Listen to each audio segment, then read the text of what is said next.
কেমন আছো বন্ধুরা? আমি নিয়ে চলে এসেছি একটা নতুন ভিডিও। এদিকে দেখো আমার আর আমার মেয়ের স্নান হয়ে গেছে। আমি এই পাথরের থালাটিতে এবং এই সাজিটিতে ডালা ভর্তি শীতল নিয়ে নিচ্ছি, চিড়ে মুড়কি নিয়ে নিচ্ছি।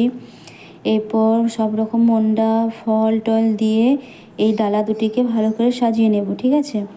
চলো দেখো আমি আস্তে আস্তে গুড় মন্ডা ফল কলা টলা দিয়ে জিনিসপত্রগুলো সাজিয়ে নিয়েছি।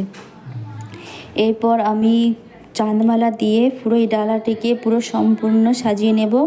তো তারপরে ফুল ধূপ নিয়ে আমি আমার মেয়ে যা সবাই মিলে আজ পুজো করাতে যাব। আমার মেয়ের মুখটা দেখো, তার এই জামা যে পরে আছে না, ওইটা ওর পছন্দ হয়নি, সেই জন্য তার মুখ ভার হয়ে আছে। দেখতে পেয়েছো ভিডিও যখনই তুলছি মুখের কায়দা কেমন করছে। এদিকে দেখো আমার যাও আসছে দরজা বন্ধ করে। আমরা তিনজন মিলে এরপর চললাম পুজো করাতে। চলো আমরা কোথায় পুজো করাতে যাচ্ছি এবং কিসের জন্য পুজো করাতে যাচ্ছি সেই সব কিছু তোমাদেরকে বলবো। এই দেখো এখান থেকে গেট করেছে, লাইটের গেট, রাত্রেবেলা খুব সুন্দর দেখতে লাগছে। এই দেখো আমরা পৌঁছে গেছি, প্যান্ডেল করেছে খুব সুন্দর সাজিয়েছে লাইট দিয়ে, বুঝেছো? আমার মেয়ে যখন হয়নি তখন এই ঠাকুরের কাছে মানসিক করেছিলাম যে আমার যদি একটি সুন্দর ফুটফুটে মেয়ে হয় তো এই বাবা বারো ভূঁইয়ার কাছে আমি পুজো করাতে আসব। ওই যে ডালাটা দেখতে পেয়েছো, ওই ডালা ভর্তি শীতল নিয়ে আমি পুজো করাতে আসব। তো সবাই দেখে নাও, এটা বারো ভূঁইয়া স্থান। এখানে যে যা মানত করে তাই পূর্ণ হয়। আমি মানত করেছিলাম, তাই আমার মানতও পূর্ণ হয়েছে। আমাকে বাবা বারো ভূঁইয়া একটি সুন্দর ফুটফুটে মেয়ে দিয়েছে। তো এইটি দেখো এখানে মা মনসা, তার দুপাশে বেহুলা লক্ষিন্দর আর চাঁদ সদাগর মূর্তি দিয়ে আছে। বাইরে আমরা দাঁড়িয়ে আছি। এরপর চলো ভিতরে পুজো হচ্ছে সেখানটা দেখিয়ে নিই। এই দেখো এখানে কত বড় বড় হাতি ঘোড়া দিয়ে সব পুজো হচ্ছে। চারদিকে পুজো আরম্ভ হয়ে গেছে। দেখো আমাদের যে ডালিটা দিয়েছি সেটা আরম্ভ হয়ে গেছে পুজো করা।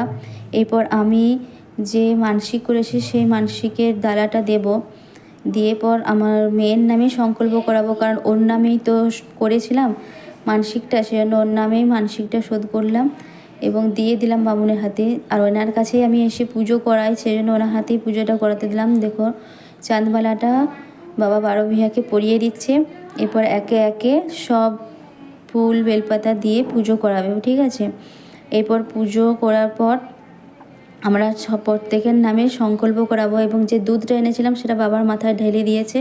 একে একে সবারকার নামে সংকল্প করানো হলো, ঘরের প্রত্যেকের নামে, সবার যাতে ভালো হয় মঙ্গল হয়। এরপর চলো আমরা এই বারো ভূঁইয়ার কাছে পুজোটা করিয়ে পর বাবা বারো ভূঁইয়ার ঘটের জলে স্নান করাবো সব ছেলে মেয়েগুলোকে। এই তো প্রথমে গেল আমার জায়ের ছেলেটা, ও হচ্ছে প্রথমে ঘাটের জলে চান করলো, তারপর ওইখান থেকে সিঁদুর নিয়ে কপালে ঠেকিয়ে দিল।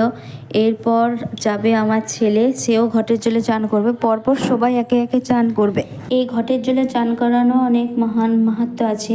এই ঘটের জলে স্নান করে এই যে বাবার পায়ে মাথাটিকে যখন প্রণাম করে মনে মনে যে সংকল্পটি করবে সেটা কিন্তু বাবা অবশ্যই তাদের পূরণ করে।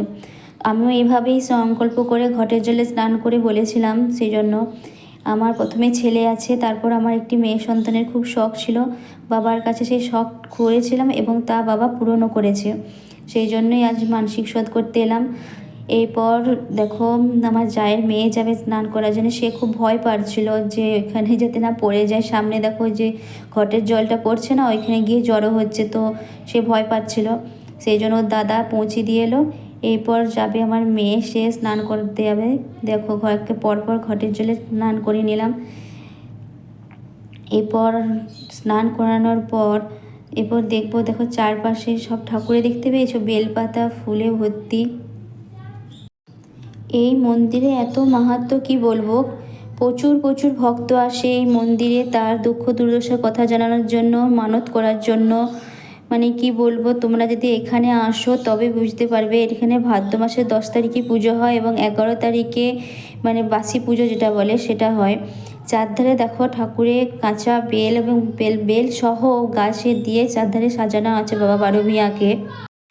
এরপর দেখো বন্ধুরা আমি যে ধূপগুলো এনেছিলাম সেগুলো জ্বালিয়ে দিলাম বাবার কাছে, জ্বালিয়ে নামে রেখে দিলাম। এরপর দেখো বাবাকে ছুঁয়ে স্পর্শ করে প্রণাম করলাম। প্রণাম করে পর আমি বেরিয়ে পড়লাম। তো বেরিয়ে যেতে যেতে দেখো যারা পুজো করছে তারা সব যে শীতলগুলো তুলে রাখে তারা এক সাইডে রেখে দিয়েছে, সেইটার ভিডিও তুললাম। চলো বাইরে বেরিয়ে চলি।